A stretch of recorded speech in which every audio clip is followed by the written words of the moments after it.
guys, welcome back, friends and family of the internet and fellow watchers on the wall. So we're going to continue today in a deep dive of Peter Thiel and George Farmer. Now, if you don't know who George Farmer is, let me tell you, he is the husband of Candace Owens, and I tripped over a clip of him talking at the Catholic Identity Conference of 2025.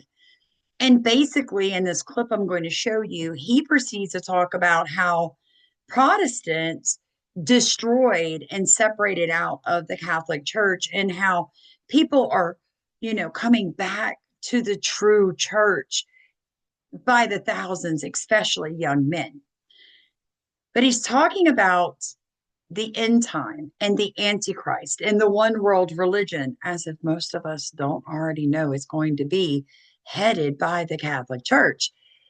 So I'm going to show you all of that, but we're also going to be talking about this Autopen debacle, the Venezuelan airspace being closed, the biometric facial recognition rolling out from all across the country in over 230 different airports. No, I'm not joking. And then the black box that has been built for prosperity of the human race after the world is destroyed. You heard me right. They are preparing for something. I'm not joking. Peter Thiel, Elon Musk, all of them have built these basically multi-million-dollar bunkers. What do they know that they haven't bothered to tell you and I? We're going to get into it. But first, I want to start with reading a little bit out of The Final Betrayal. This is a book. It's called The Final Betrayal, A Cautionary Tale, How Technocracy Destroyed America. And it's talking in here, and I want to say this is chapter 7, The Rise of the State Religion. So that is the definition of the words are so close. So technocracy is controlling the world through technology. Today in church, we were actually talking about how, the Israelites, religion ruled their country all the way up until they demanded kings, which the first one was King Saul. You find him in the Bible. So that is called theology, when religion rules the world. Now, the Antichrist is going to have a one world government, and it will be done through technocracy, but he's going to have a one world religion.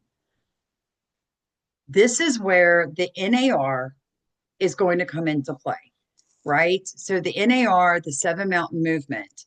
So it says traditional Christianity in America is in shambles. A new state religion is rising to prominence, bonding with the political system, which asserts that Christians must take control of the seven mountains of society to pave the way for Christ's return.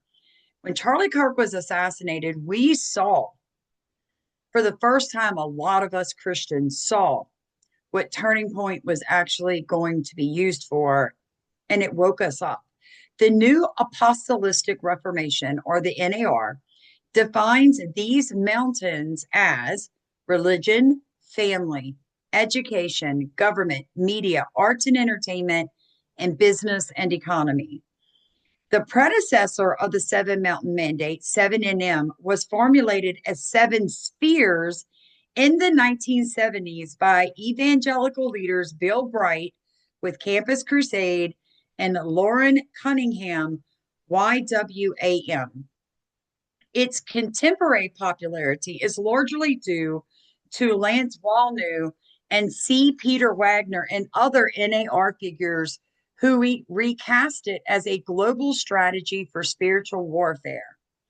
According to a survey by Denison University, 41% of American Christians and 55% of evangelicals agreed with the Seven Mountain Mandate in January of 2024.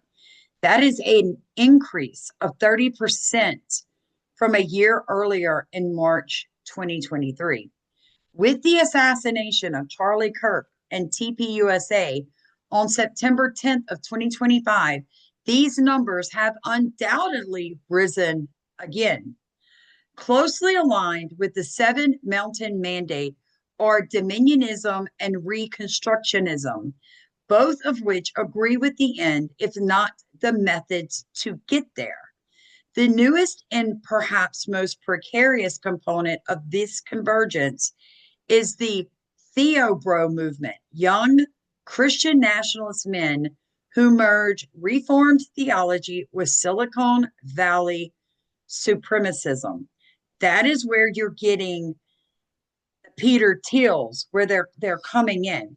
Now it says here, Kim Clement was a NAR prophet whom NAR followers attribute a divine conduct to predict the election of Donald Trump in 2016 and even terrorist attacks of 9/11, among others. Clement gave another prophecy in 2011 that is strongly resonating with NAR followers today. He spoke of a woman who would rise up in the image of Esther during a time of national crisis, bringing healing and restoration to the nation. The NAR community believes this prophecy is currently being fulfilled by Erica Kirk, who has now taken over Turning Point USA from her late husband, Charlie.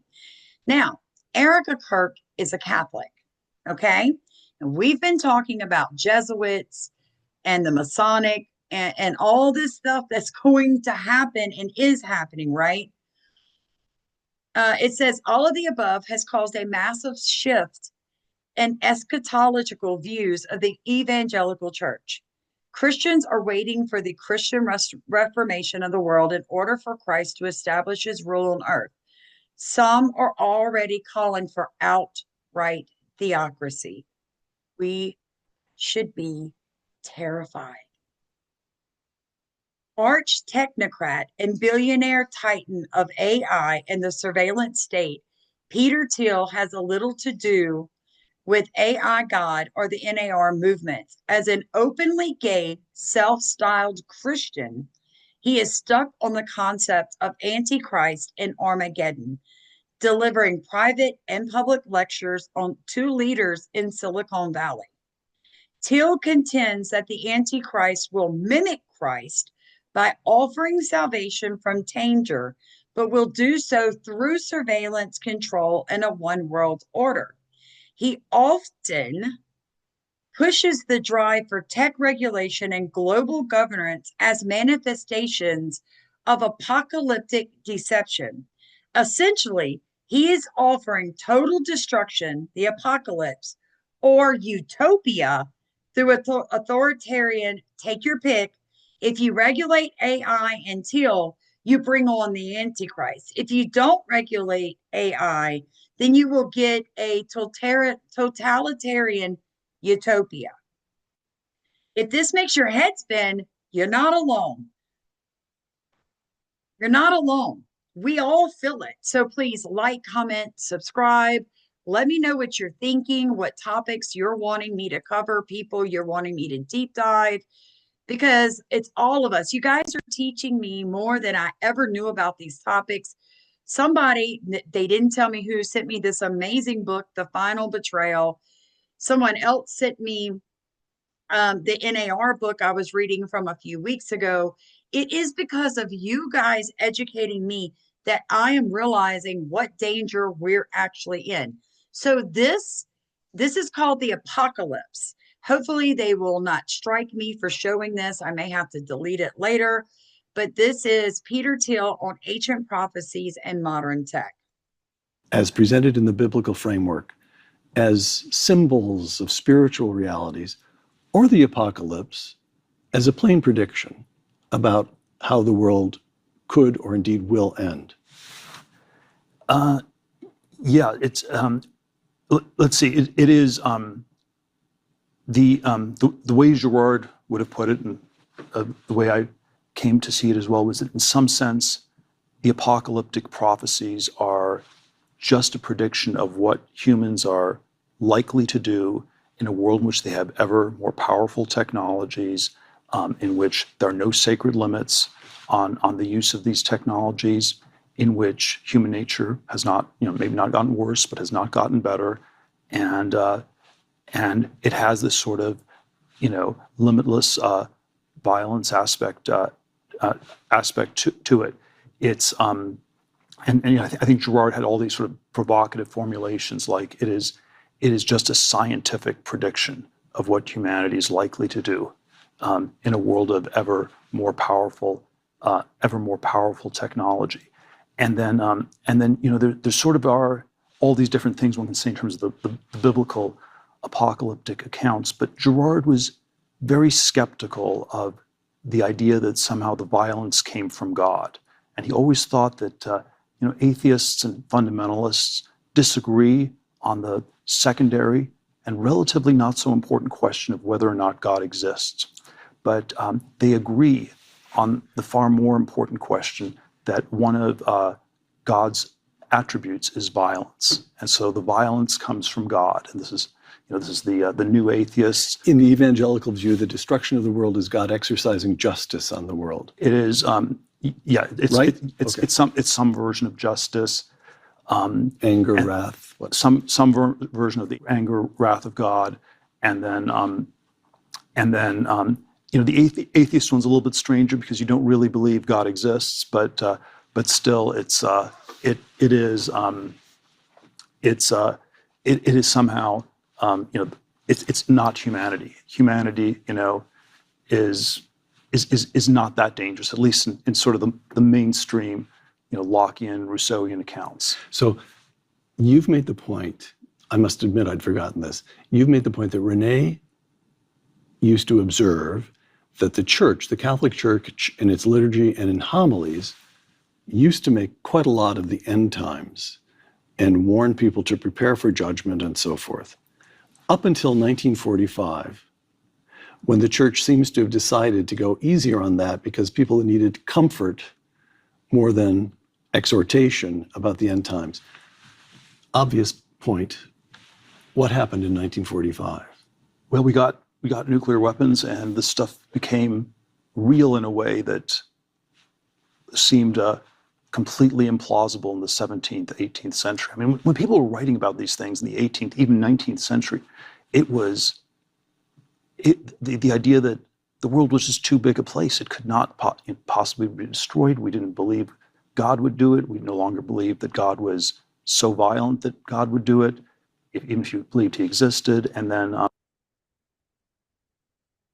Wow. You know what they're ignoring, right? What did we talk about? Not many of you watched the video. I was kind of shocked that more of you did not get into the video I did on the artificial wombs. You guys, in the early 1940s, we found out about the Hitler Project, and we realized that all of these controlled scientists and theologians were brought to America and into the Catholic Church. What happened, the reason the Catholic Church turned away from what they were previously preaching is because we had a bunch of communist infiltration. Let me find this. Let me see. This is it.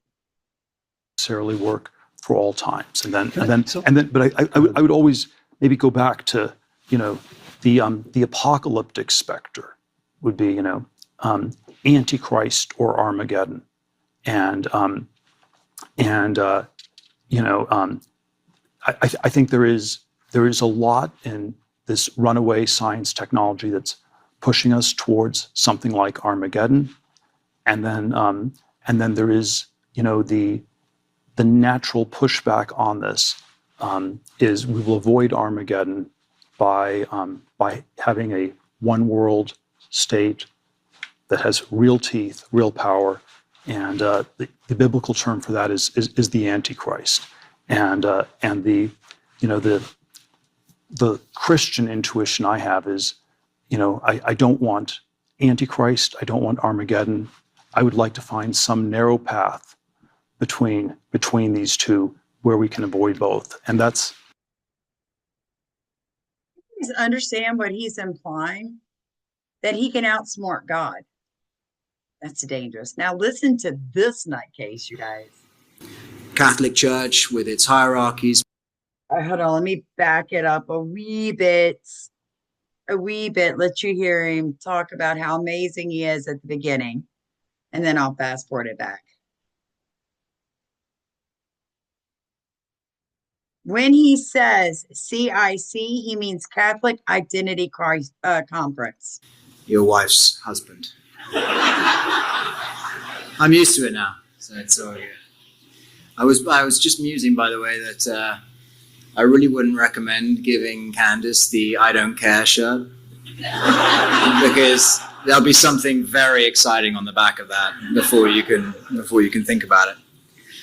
But I will say that one other fun thing about being Candace's husband and being slightly less in front of the limelight than she is that I'm inevitably blamed for whatever it is that she's talking about currently. And, on Tuesday, I'm working for the Russians. On Wednesday, I'm working for Qatar. On Thursday, pick your poison, I'm sometimes working for the Mossad or another, intelligence agency. But recently, I actually picked up on one which was new to me, which I was quite excited about. It was an Orthodox rabbi who came out and said, well, the reason Candace Owens is such a horrific anti-Semite and all these horrible things is because her husband is a sedevacantist. And this was the first time that I've been accused of being a sede, but, there we go.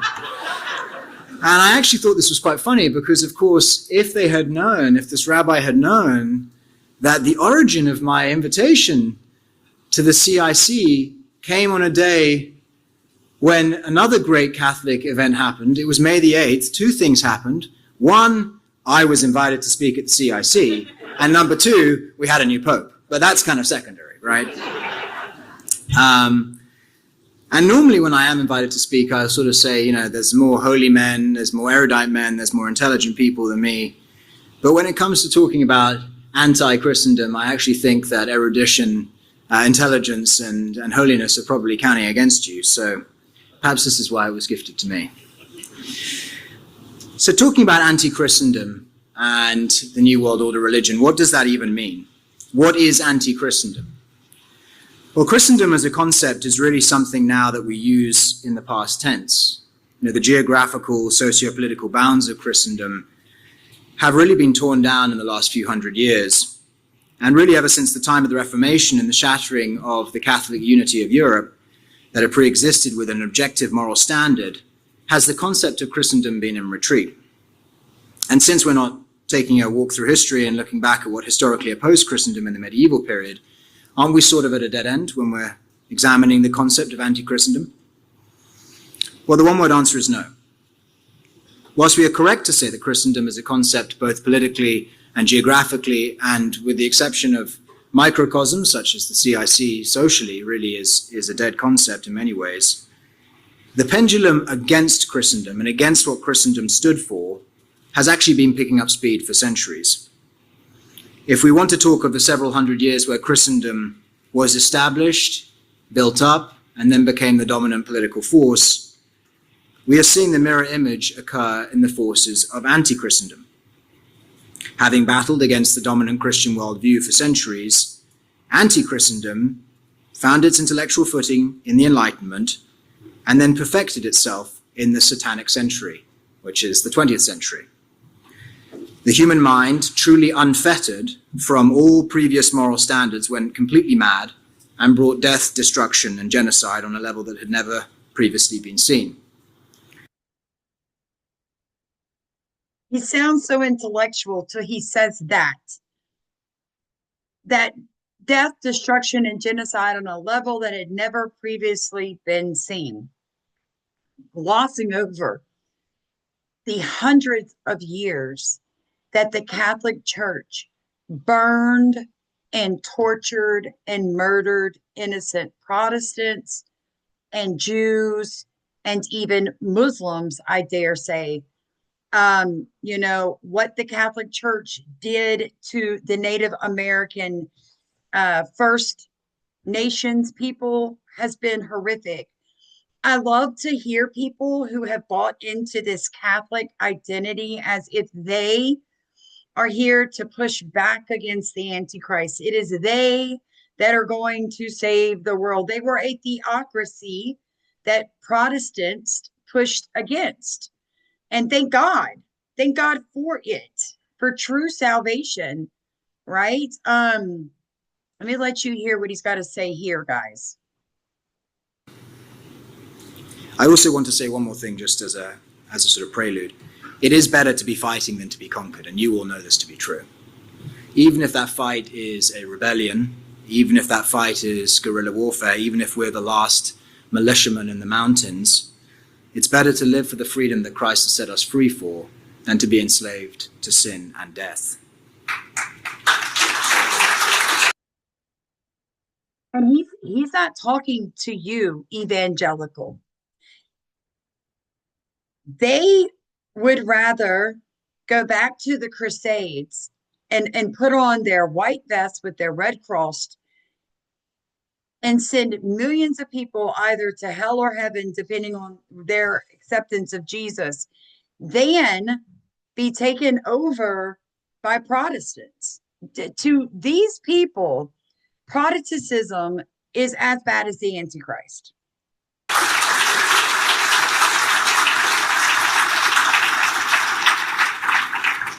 I know many of you in this room, not least our esteemed organizers, have been fighting this fight since the 1980s and 1990s. And I can only imagine those of you who lived through those years and the sense of isolation that you felt. It must have been really quite daunting. It must also now be encouraging to see the proverbial phoenix rising from the ashes as tens of thousands of young people stream into the traditional church. The church. Stop calling it the traditional church, just the church. Oh, God.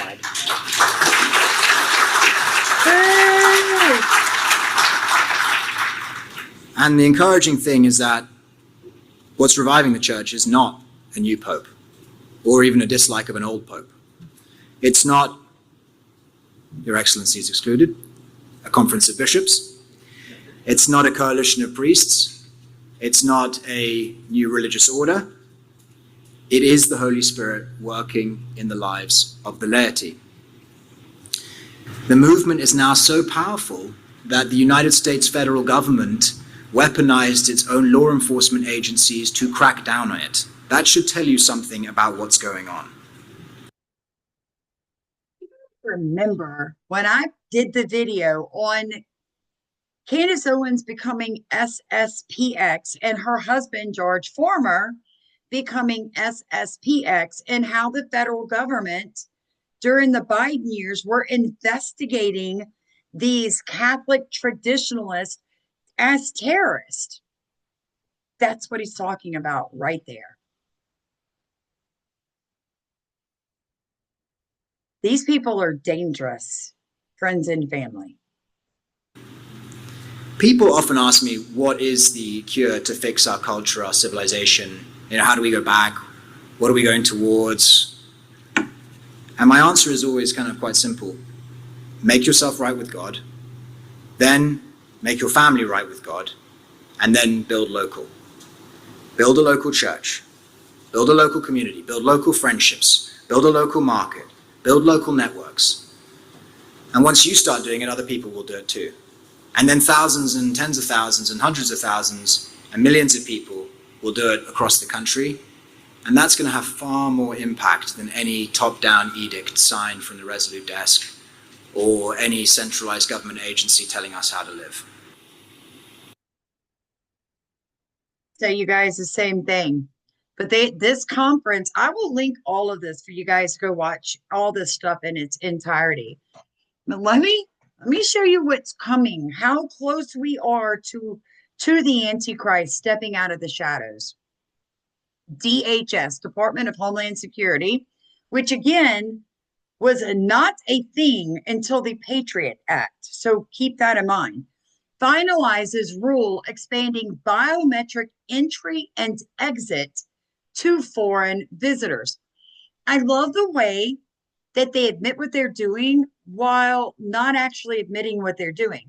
So again, how many of you have gone to the airport in the past 10 years and had to do this to board the plane? So it's not foreign visitors, it's anyone that goes through the airport.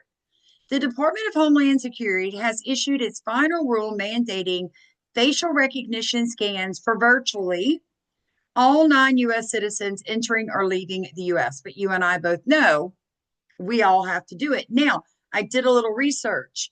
Yes, you can refuse to do it when you step up because you're a citizen of the US. Okay, you can refuse, but you have to tell them that before you hand them your ID and your plane ticket. Now, the real ID that Congress passed in 2005 is, again, it is a spin-off of the Patriot Act. It is a state-issued ID that meets the required data, information, and all of it will be linked, all states will be linked into one federal data center, okay? It is a standardized form of ID, and it aligns with international standards for secure identification. Let me say that one more time. The real ID aligns with international standards for secure identification. Why would the United States need an ID in every state that's then kept in one centralized location in the federal government that also aligns with the international standards for secure identification? Right. Now you see. It says the regulation, which becomes effective December 26, authorizes U.S. Customs and Border Protection, CBP, to collect facial images from all non-citizens at international airports, land ports of entry, seaports, and other authorized points of departure. The language of the rule signals an expansion beyond commercial air travel to private aircraft, vehicle crossing, pedestrian lanes, and maritime departures, modalities that have previously operated through a patchwork of pilot programs. So I got really, really curious, and I'm like, what pilot programs? Miami-Dade International started in 2018. Here's the thing. If you're just walking anywhere in the airport, your photo's being taken. So it's not just for non-citizens, it's anybody who moves, okay? It says the rule follows years of political pressure and statutory directives. A recommendation from the 9/11 Commission identified a biometric entry-exit system as a core national security requirement. Congress repeatedly reinforced the mandate through appropriations and border security legislation. In early 2017, President Donald Trump ordered DHS to expedite employment, you guys. It was Trump. An executive order subsequently set the reporting schedule for DHS's updates to Congress. The DHS regulatory effort began in earnest in November 2020 when the agency issued a notice of proposed rulemaking to make biometric pilots permanent and lift location limits. DHS stresses that U.S. citizens are not subject to mandatory facial recognition under the new rule. American travelers may continue to opt out by requesting manual inspection, though most airlines and ports will continue to offer facial matching as a default option. Then it says the department has repeatedly noted that the photos of U.S. citizens taken for identity verification are deleted within 12 hours. By contrast, photos of non-citizens may be retained for up to 75 years. How many of you really believe they delete your photo? Come on now. Now, this caught me off guard. One of you put this in comments. I think it was you, Miss Debbie from New Mexico. So holla out to you, girl. She's like, Samantha, have you seen the black box? I'm like, it's too much. What black box? And she's like, just look it up. This is Tasmania's recording data for posterity. Look at this thing right here. That's real. Earth's black box, the chilling project logging humanity's last moves. This is July 14th, 2025. Somewhere in the wild, windswept plains of Western Tasmania, a mysterious steel monolith is rising from the earth, shaped like a massive black box and weighing as much as a city bus. It's not hiding alien secrets or guarding ancient ruins. It is quietly preparing to record the downfall or survival of humanity. And no, this isn't science fiction. This is the Earth's black box, and it is real. It is a box built to outlive us, okay? It is built on solid granite base between Strahan and Queenstown in Tasmania. The structure has thick, blast-proof steel walls, solar panels to power it, and enough digital storage to outlast decades of global chaos. According to the engineers and artists involved, it is meant to endure fire, flood, and extreme weather, even if humanity does not. All right, so it goes on. It's really quite weird. Since November 2021, when the world's leaders gathered for the COP26 Climate Summit in Glasgow, the black box was already beginning to collect data.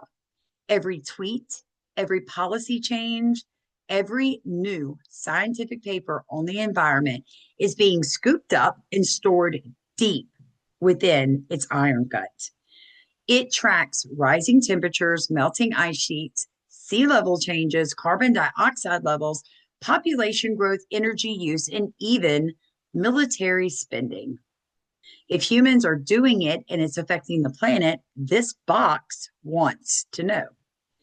Developers say the idea is to build a totally independent and indestructible record of how humanity responded to the climate crisis, for better or for worse.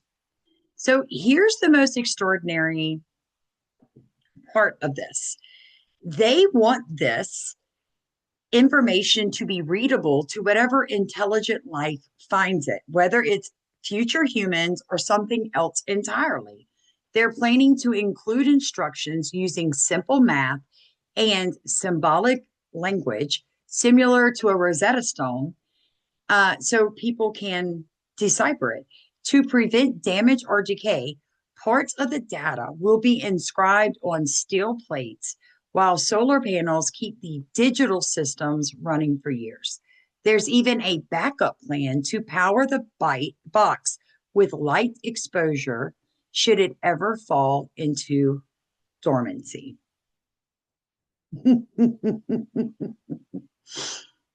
Wow. It's also meant to force a global reality check. Developers hope that knowing every action and inaction is being recorded will pressure political and business leaders to make better choices. While the black box collects cold, hard data, the project also leans heavily into symbolism. It is a monument of warning, a dark mirror showing humanity the cost of ignoring the obvious. Its creators know it can't stop the crisis on its own, but they believe it could inspire change, especially among younger generations who will inherit the full weight of rising seas, searing heat, and shifting landscapes. By the way, if you've not done so, please consider looking at the link and purchasing our book, Growing Under a Poison Sky. I will show you what is creating this global catastrophe. Now, everybody knows that on True Social, President Trump came out and said 90% of everything the Autopen signed is done. That he is going to go back and undo all those executive orders. They will no longer fund those projects or make those laws, okay? This is going to upend everything. I am personally hoping that that means everybody that, oh, nasty Biden, hair sniffing, ice cream eating, out of his mind, Biden will actually, Steve, that Coke's for you. Look over there in that. I put a fresh one and forgot to bring it to you. Sorry, guys.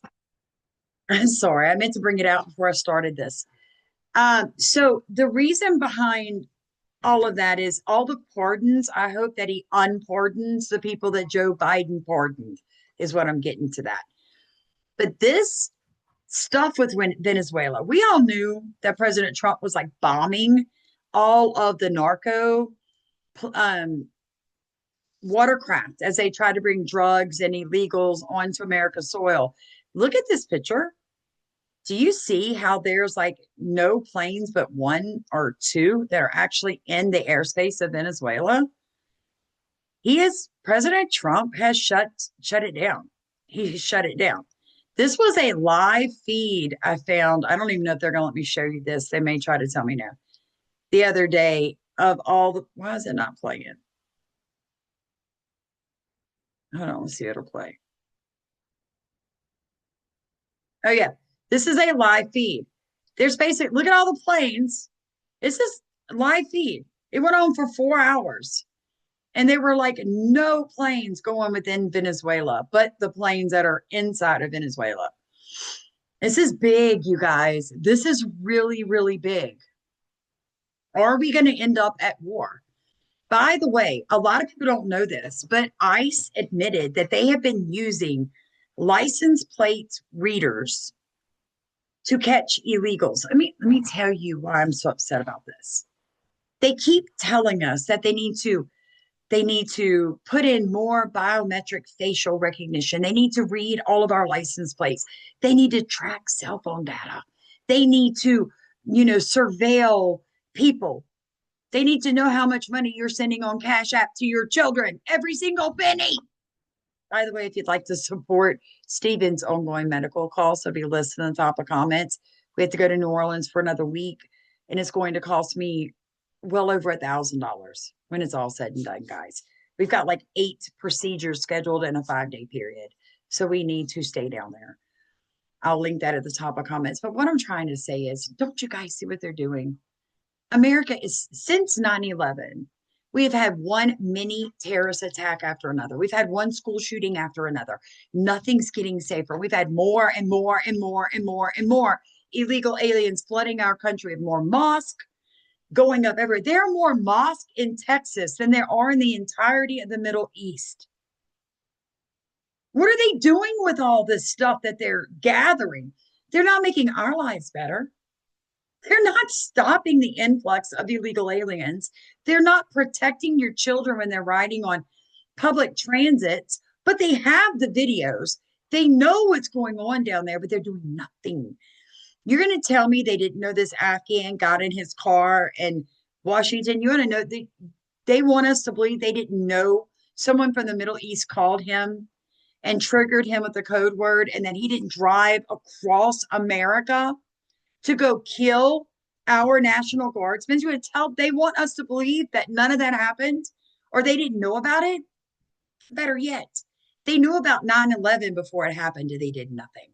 They knew about Pearl Harbor before they bombed those ships and they did nothing.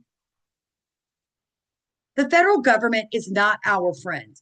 This constant approval of surveillance, this constant removal of our constitutional rights is not okay, America. They're trading you off. They're allowing this crap to happen and scaring people to then convince you to give up your God-given freedoms so that they can protect you. Do you feel safe? Because this is only going to get worse. It's no joke, you guys. There's one thing I agreed with George Former and his little, Catholic identity conference, was that we all do need to build it from local up, not the other way around. Figure out where in your community people can rally if there is an an explosion or there is something that happens, how are you guys going to communicate if there is none of this? Where is food being grown in your community that can feed your community members until you can begin to trade with other communities? Or are you guys working on that groundwork? Because it needs to be done now. I just spoke to my pastor's wife last night at our community Christmas tree lighting. I said, I want to speak to you guys about starting the church garden this year coming. It's winter. Now is the time to get the groundwork laid down and the materials purchased, the designs built, the seeds gotten. Now is the time. Winter is not a sit down and stay in. Winter is your time to breathe and prepare yourself emotionally, spiritually, financially. It is time to gather what you need so when spring comes, you hit the ground running. We don't have time. We don't. And now that I have addressed the religious, legalistic demons that attached to my channel because of the topics I discussed with my video earlier, pushing back against the lies Satan has told you about Christmas, trying to steal your joy, trying to steal your traditions from you. Stand up. Know what you know that you know. Don't let people try to yoke legalistic law back around your neck, Christian. Baby, he set you free. I love you guys so much. I truly appreciate everything that you share with me and everything that you have taught me. And I pray that you feel the same way. Please like, comment, subscribe. Make sure to hit the like button to offset those who love to hate me. Otherwise, I will see you guys tomorrow. We start the last month of 2025.